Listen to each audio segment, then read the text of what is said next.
बिस्मिल्लाहिर्रहमानिर्रहीम अस्सलाम वालेकुम दोस्तانو उम्मीद लरम چې تاسو به روغ جوړ او خوشاله وي او ژوند په مزوج به دوستانو نوخوار ځاخلونه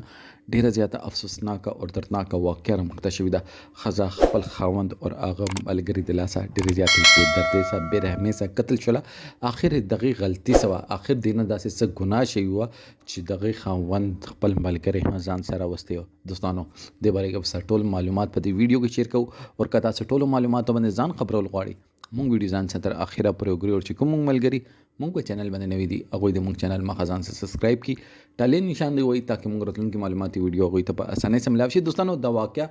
نوخار ځاخلو ده چې یو خوان د خط پر خپل معیار نه ورځدلو چې خپل ملګری ماده د واخصلو خپل خزای مړ کول دی پر اخر د ولې د خط پر مجبوره شو چې خپل خزای خپل لاسونه څخه مړ کول شرم دی لاسه دوستانو دا به شرم شویو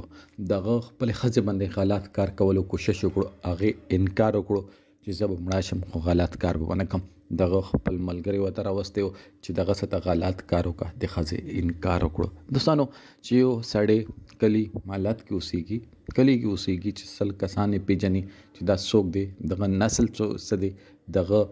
اباو اجداد څوک هغه کلی کې یو کس را پاسي او خپل خزې ته سړا راولي استغفر الله دینه زیات د خپل معیار نه بس ورزيګو چې یو پښتون چې دا هغه په خپل شرم باندې نه شرمېږي او هغه خزه چې کله انکار وکي د خوند او هغه ملګری چې دا هغه د جنې وای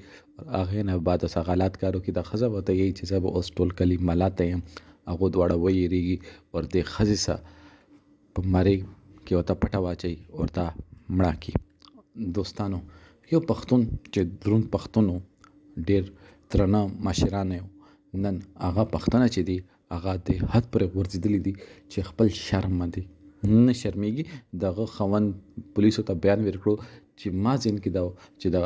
دغه سه یو ځلما ملګری غلط کارو کی دا بوغلی شي دا به دینه بعد ما خبره مني او د سه چې غلط کار وکړو دغه کور نه بار منډه کولو کوشش وکړو مونږ دا ونی والا اور دا په مونږ کې باندې مړه کړه او بیا کور کې یوې کاچا کوټې کوم خخ کړه او هغه نه بعد ما اف ای آر درج کړو چې دا مونږ نه بهتره شوی دا